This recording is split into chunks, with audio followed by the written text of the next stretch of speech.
Welcome to the Disability and podcast, bringing together thoughtful discussion and debate. This month, founder and senior editor of Disability Arts Online, Colin Hambrook, chats with artist and activist Tony Heaton about the shape disability arts movement in Venice exhibition Crip Arte Spazio. They discuss how disability arts impacted on the social and political landscape of the 90s.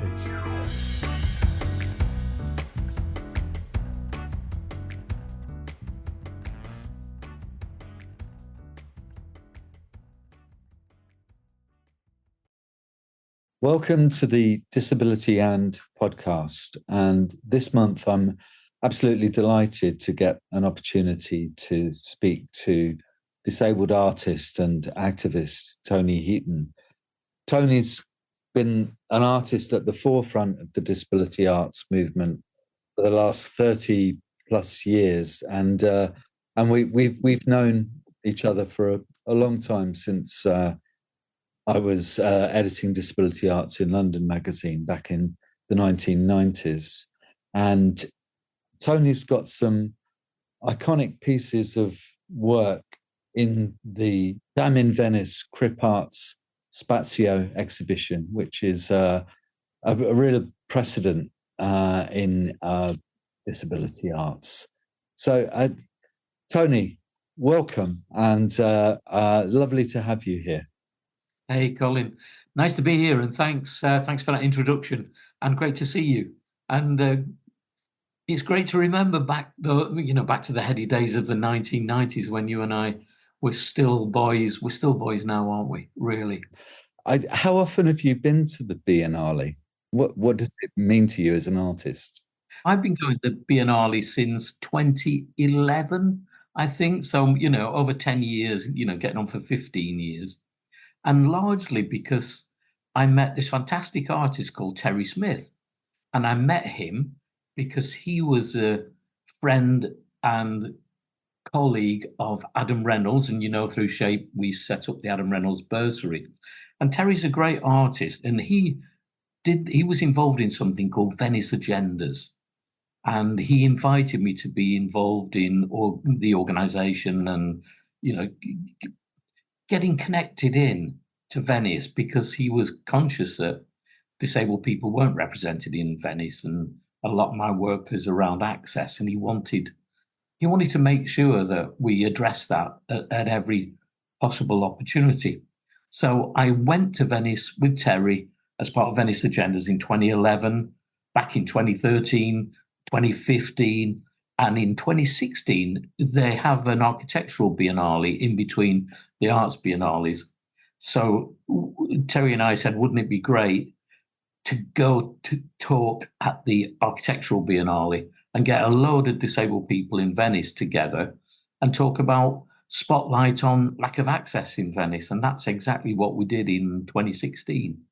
As a result of that, we did this thing called Venice Agendas 16, Access All Areas. And of course, all the time we're lobbying the Arts Council and the British Council about why disabled artists are not represented in Venice. And we suggested that we did some access auditing, and we did this with Goss Consultancy to look at the British Council's pavilion in the Giardini and also the Scottish and Welsh pavilions, and really just do an audit on how accessible they were and really raise the issue around access. This has been going on for 10 years, and I think David Heavey and I went to the 2019 Venice Agendas, which was called The Market, looking at what's the value of art. And that's when I think in 2017, actually, when we did the pavilions, we started to look where, if we did do the disability arts in Venice, what would be a good venue. So we did a bit of scouting around Venice to think, okay, if we were going to pull this off, this disability arts in Venice thing, where could we do it? So that started way back in 2017. So these things take a long time, gestation of projects. And of course, then COVID popped up in the middle of it all and sort of scuppered quite a bit of that energy and development. And it's worth checking out Terry and Venice agendas because they do some massive things. You know, another disabled artist, I remember John Adams and Aaron Williamson, again, involved with Terry on doing performance stuff. It's all pretty much around performance. I did a couple of performances there. I did a sort of barriers thing. So we put these barriers across, you know, these barriers that you see in airports and, you know, the sort of things that you pull out, sort of not quite elastic, but, you know, the sort of things you see in banks or to manage queues. And we blocked off a bridge, and it was the Boxers Bridge in Venice. I can't remember the name of it in Italian, but it's basically where the Italians used to fight on a bridge. And whoever got knocked in the water, you know, lost, and whoever stayed upright won. So we boxed off the Boxers Bridge, and we said it's for wheelchair access only. You know, nobody, unless they were a wheelchair user, could go over the bridge. And of course, it's stepped on both sides. It's quite a narrow bridge.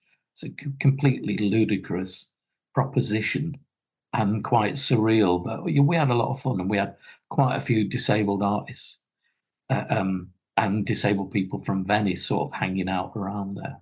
Venice must be one of the most inaccessible cities in the world. It is. And that's the challenge, isn't it? You know, if we can crack Venice, we can crack anywhere, I guess. And it's getting slightly more accessible.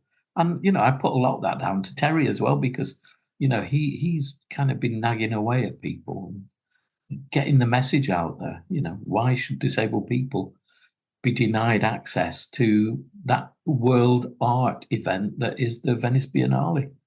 You know, we should have as much right as anybody else to be there. Get it fixed. So you've got several of your iconic pieces of work in the Crip Arte Spazio Dam in Venice exhibition, Shaken Not Stirred, Great Britain from a Wheelchair, and Raspberry Ripple are all in Pride of Place. How does it feel to have your work in such an iconic art landscape? Yes. Well, it feels good. You know, it's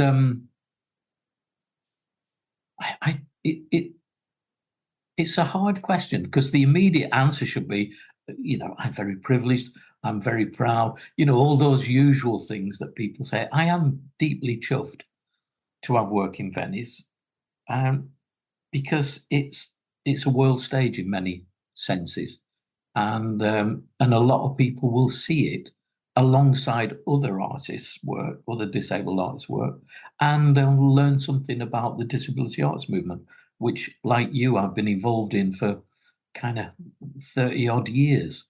So it's great that history is getting an opportunity to be exposed alongside the work of disabled artists at a major arts festival. So yeah, I'm pleased about that. I mean, I can't be modest about it. Not that anybody ever accused me of being modest.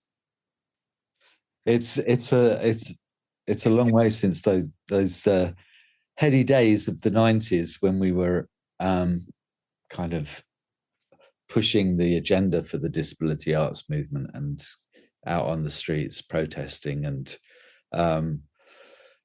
it's great to see some of that history sort of being represented there.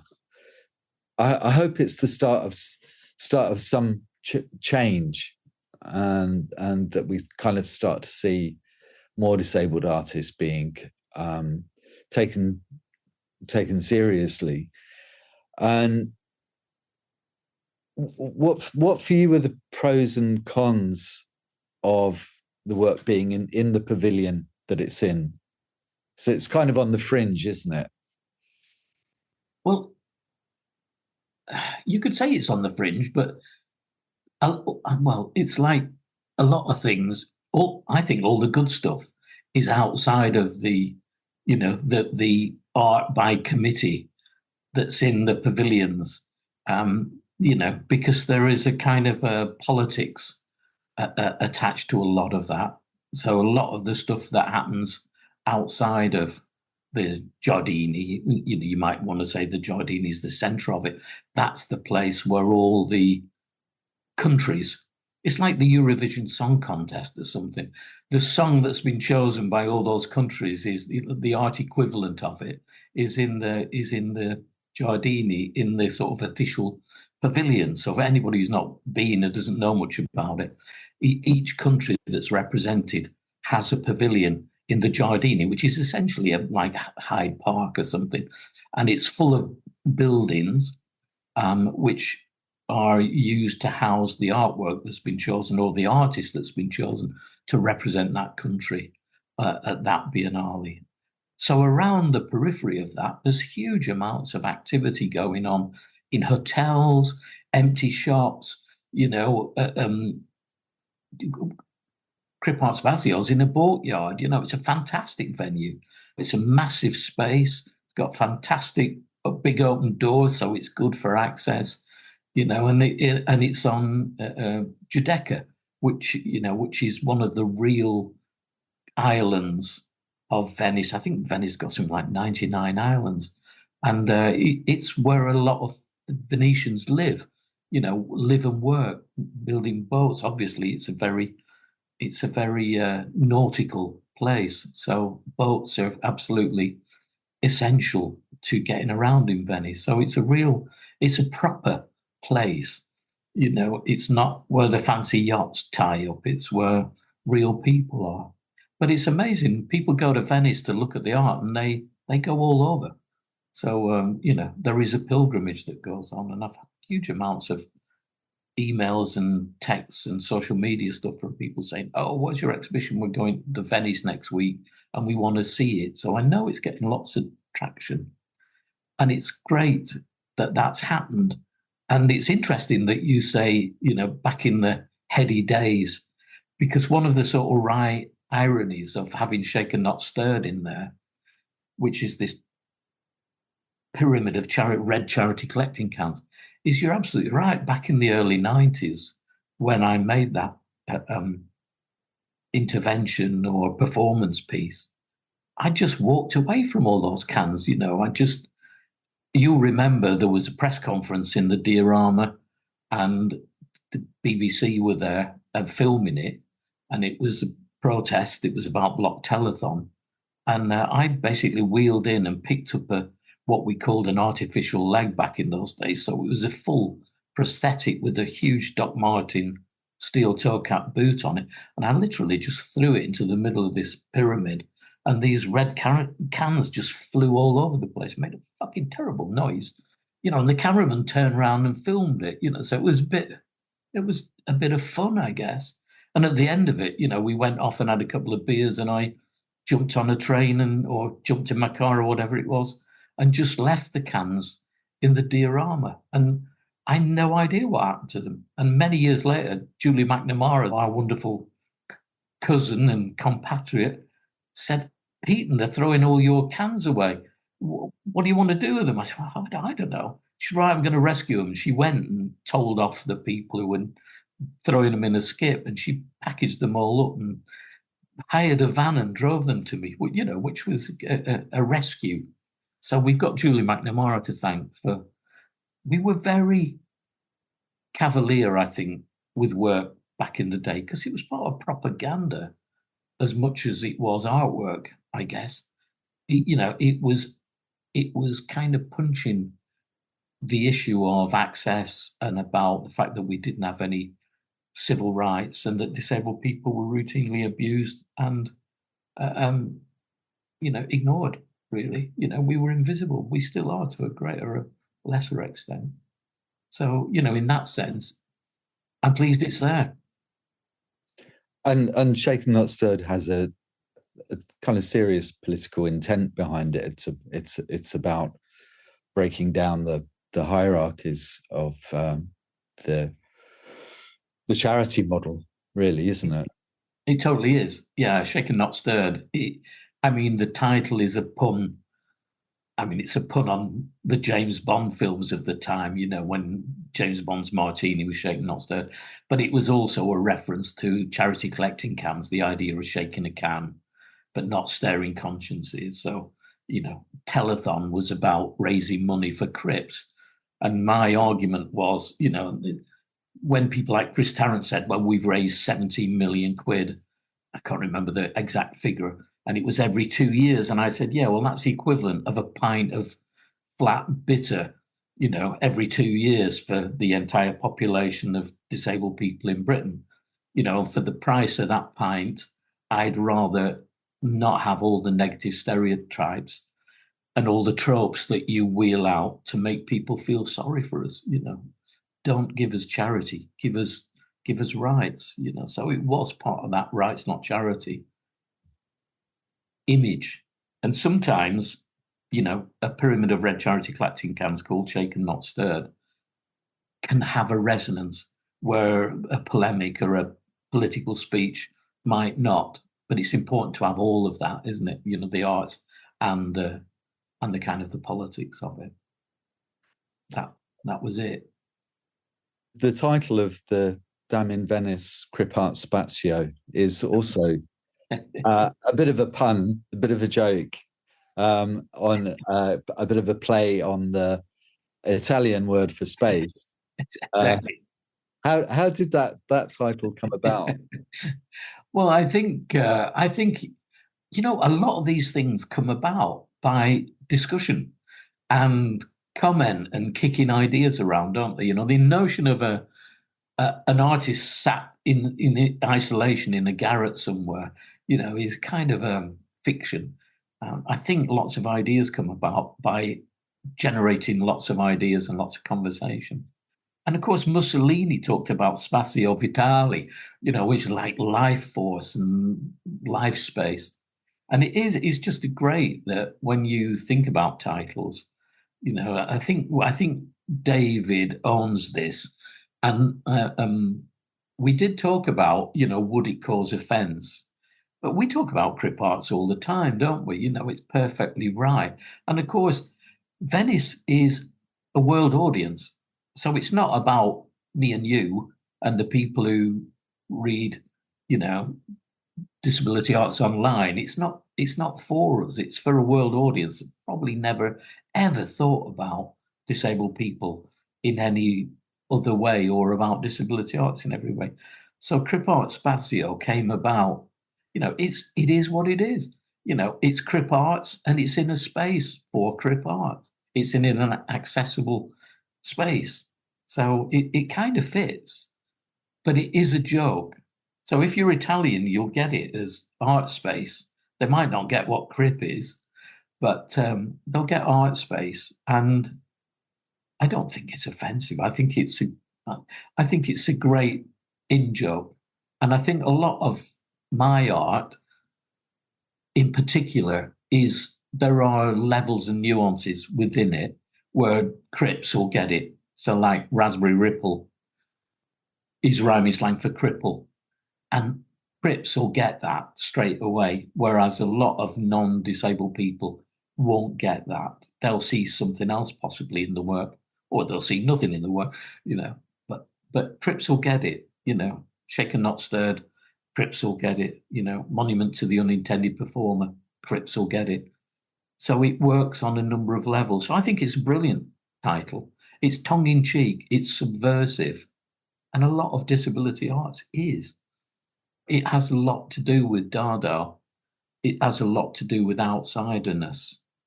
And when you walk into the exhibition, you go through this huge A in Spazio, and it's very dramatic. It's very cinematic, isn't it? Yeah. It has a very kind of the feel of it is kind of vast. There's a vastness to it. How do you feel about the way that it's put together? There's a lot of cartoonish elements to the exhibition, which I've heard quite a lot of criticism of. How do you feel about that? The way that it's been put together and those elements in particular, you go through, and there's a huge cartoon of Barbara Laziki, I think, with a machine gun or something. Well, let's address the barriers. Okay, so one of the things we talk about all the time is how do we remove barriers?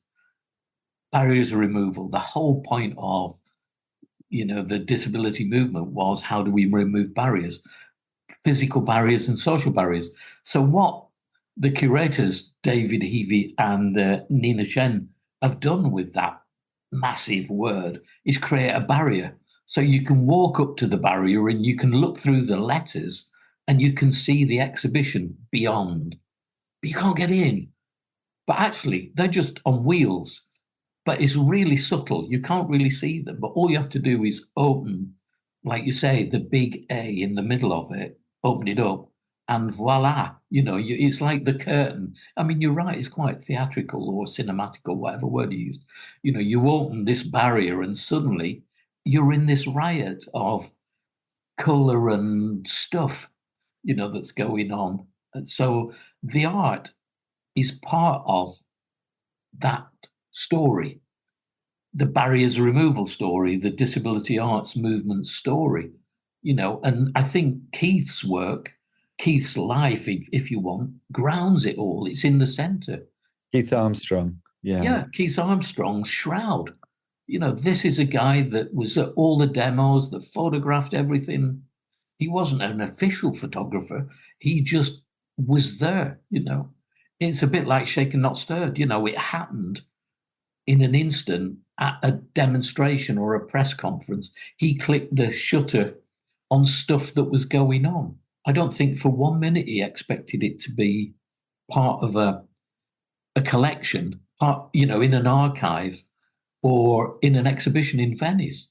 But his shroud's there. And what the curators have done is made a kind of a monument to him in many ways. There's a purpose-built, I think it says Keith, R.I.P., it's been purposely created to house his shroud and all the badges that was in it. I wear badges on my jackets. So people give me badges. It's just something we did back in the day, wasn't it? Everybody had this huge collection of, and it's not just disability arts badges, it's all the other badges, about apartheid or racism or whatever it was. There's this huge collection. And what that does very cleverly, I think, if you've just wandered in, you're an art lover, you connect the disability arts movement that we're talking about, the big pictures on the wall, with the badges, anti-racist badges, anti-apartheid badges, all the gay rights badges, all those things, and people will make a connection. I get it. All those other so-called minority groups, this is another strand of all those so-called minorities. Put them all together, you get a majority. The trouble is the majority are constantly downtrodden by the elites, aren't they? By the capitalist machine.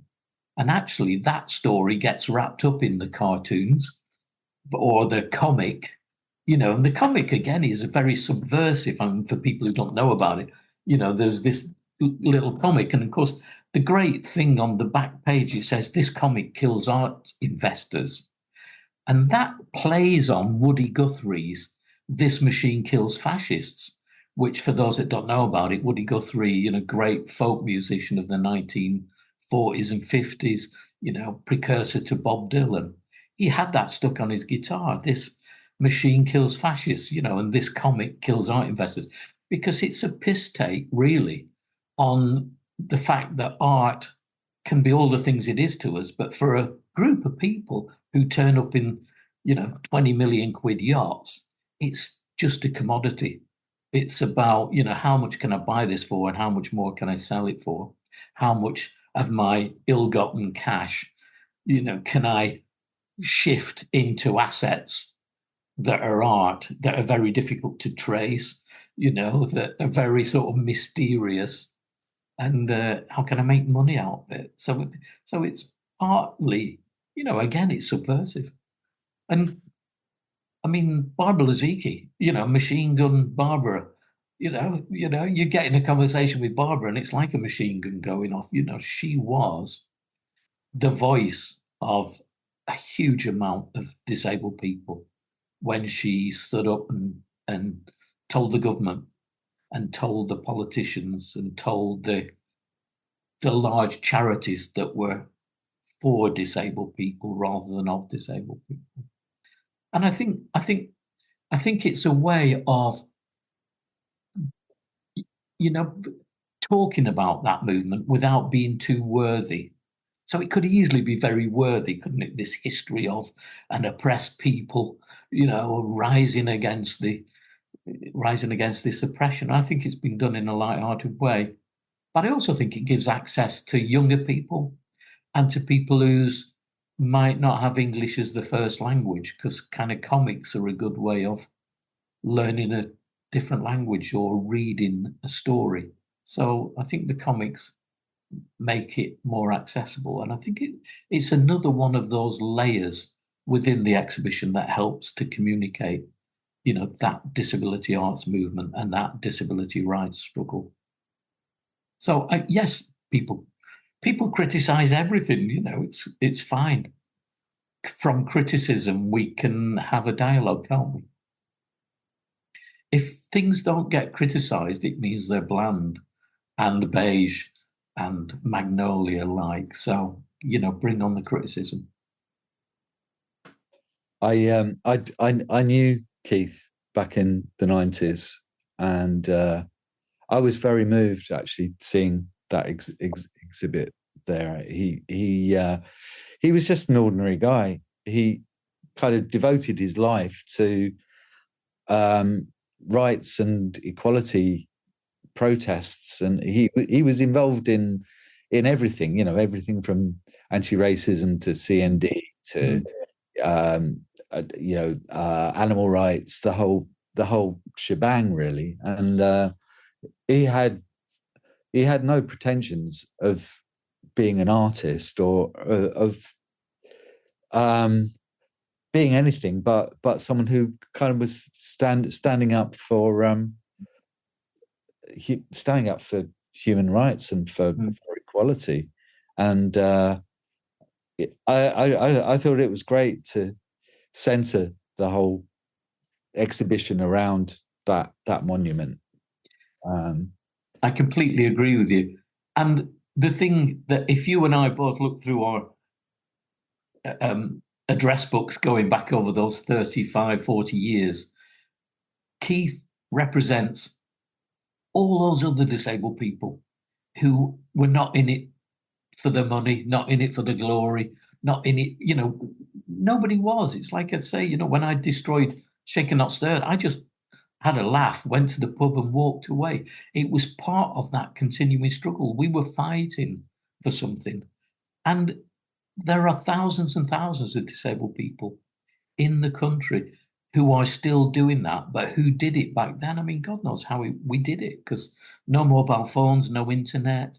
It's basically Disability Arts in London magazine, and the odd forums and the odd access groups, all dissipated by the last 14 years of Tory rule, where all those really small grants that kept disabled people as activists going, all that's gone. That's been completely dismantled, disgracefully, without anybody knowing about it. Actually, all those small groups, those small mental health support groups, the stuff I mean, the access groups. So Keith represents, in my mind, in that exhibition, all the other,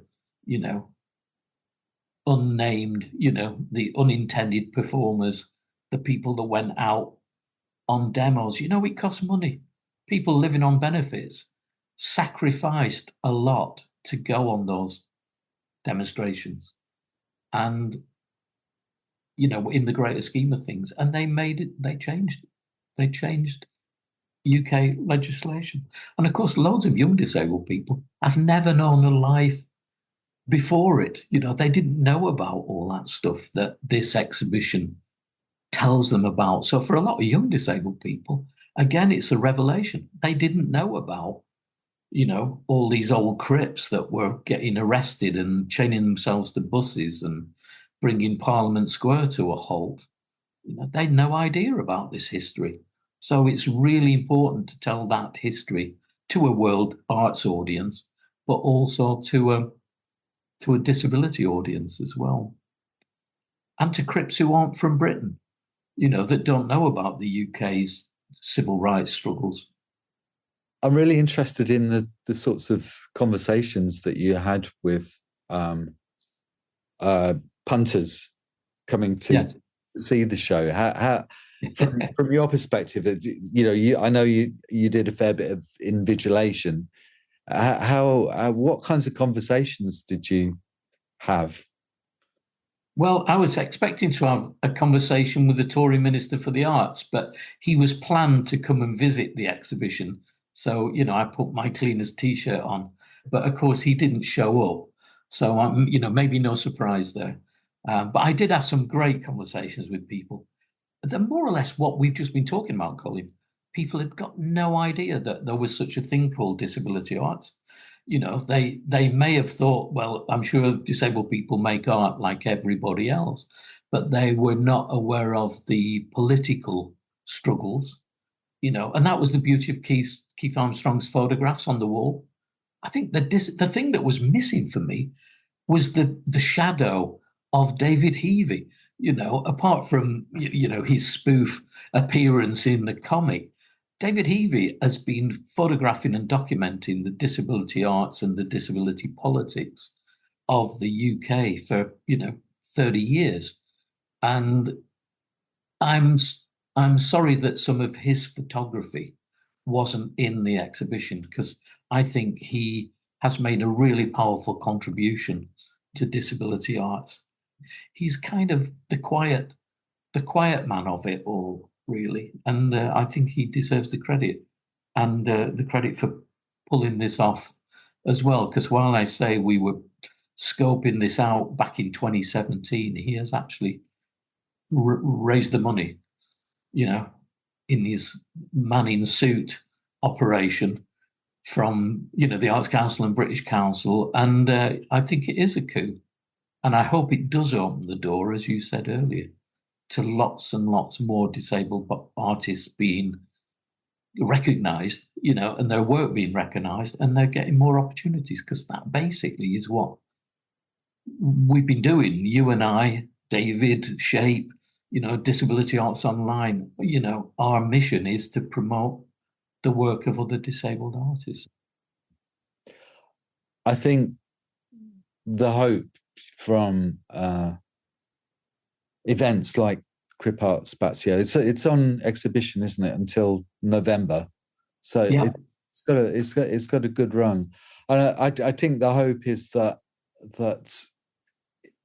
it does help to wake people up a bit, and the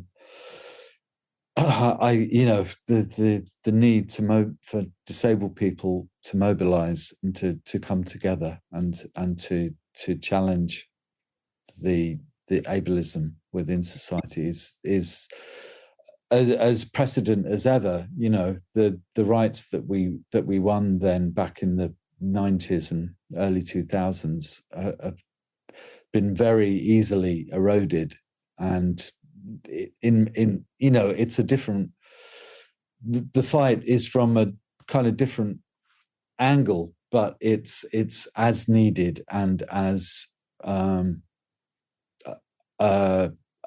important as it ever was.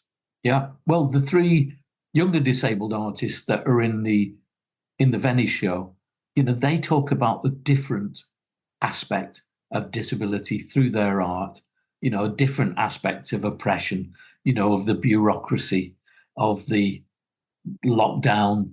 And, one of the great things for me is there is just a huge amount of disabled artists out there, more than ever before. And you know this because you cover their stories.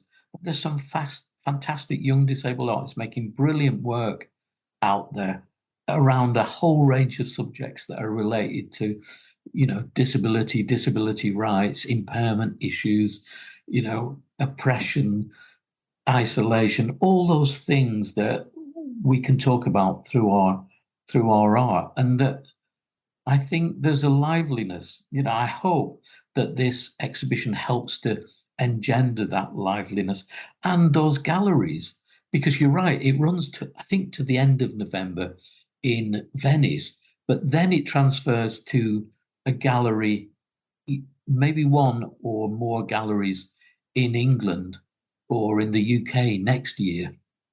So I don't know whether those deals are tied up because I'm not involved in them.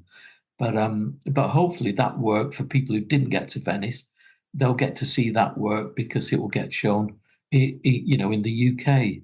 And fingers crossed that happens and that work gets another outing, here, and we get a catalogue so that the legacy of it kind of lives on, beyond the exhibition, really. But I'm really enthused by younger disabled artists, because at one time, after our wave, if you like, for want of a better word, I remember having a conversation with a disabled artist, and he said, "Tony, we don't have to fight that fight. You fought it. All you old farts fought it. I've got, access to public transport. I've got a wheelchair accessible studio in London. I've got a fantastic, fully accessible flat. I went to a fully accessible art college. That's history now, mate. Off we go." And of course, that wasn't the case. I think that this current generation has seen the oppression that's been imposed on them by the Johnsons of this world, and the Trusses and the Camerons, and it's almost like we've needed that kick up the arse, that the oppression of the Tories have clearly not on our side, that have instigated that new wave of disabled artists to go, do you know what? We're not putting up with this. And I hope we continue to hold the Labour government to account too. And I hope they'll listen a lot more openly than the last 14 years who've not listened to what we've had to say. The three younger artists, Jameisha Prescott, Abby Palmer, and Care Walwork, they're all screen works, aren't they? And yes, digital. And all kind of from very, very different angles, quite political in their content. Yeah, but we still got disabled artists making work, physical work, three-dimensional work. So there's a great range of artists. Yes, there's the digital work, the film work, the video work, the sculptural work. There's ceramics, paintings, poetry, all the stuff that excites us and feeds into the dialogue around disability. It's all out there, and we just need more allies and more opportunities to let the world see it. And I think the thing that I came away with when I was invigilating and talking to people is they were really excited about the work. They genuinely went, wow, and they like some of the tongue-in-cheek, they like the subversiveness. They were asking questions about the artists and the work. And of course, there's the films on big screens up in the rafters. Again, you've got to look up to see those films. Tragic Brave, that a neon of mine tucked right up into a corner somewhere. You've got to look up to see these, and Terence Birch's fantastic sculpture, which is sort of in protest torso. Yeah, I mean, it's such a kind of it's just a fantastic work, and it sort of sits in that corner, almost a malevolent, a presence in this work, looking at Jason Wilshire Mills's very colourful sculpture, and they're kind of almost looking at each other from opposite ends of the room, and then looking down on them, all Tanya Raba's portraits, of which you're included, on the wall there, and we can look at all those activists who are in the room, both comically, like Barbara, Alan Sutherland, whoever else is in those cartoons, but also Tanya's portraits, and it's fantastic to see those. There's a great subversion there because we're used to going in the House of Parliament or wherever, and seeing all these wonderful men with long white beards looking down off the walls, that history, that procession of worthies. And of course, in this exhibition, there's a lot of Crips, some of them naked, some of them in, wheelchairs and, with all the disability paraphernalia surrounding us. These are greatly subversive things that if you want to sort of really think about and look in to it, you'll see. And they create lots of conversation. Of course, Pier Paolo, the curator, the invigilator in the space, he's constantly sending me photographs of the room full of people, groups of people going round, and he does a talk, so you've got art students from Venice, art students from Florence, from Rome, going to look round the Biennale, and we are on that trail, so they're turning up in groups and they're looking at the work. He's talking about the work because, again, he's learned a huge amount about the movement, and he got very excited about the struggle and the story. He didn't know anything about it, so again, we're getting advocates in other countries who know about this story. I think it is a really important exhibition from that point of view. Fantastic. Tiny steps. Yeah. It's been great talking to you, Tony. And you, Colin. Always a joy. We should have had a beer. That's the only thing we forgot to do.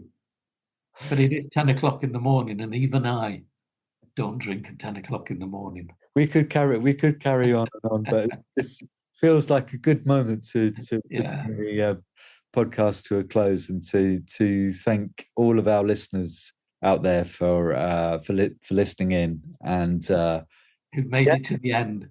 Yeah, good stuff. Keep doing it, Colin. Keep up the work, man. Take care. Thanks ever so much, Tony.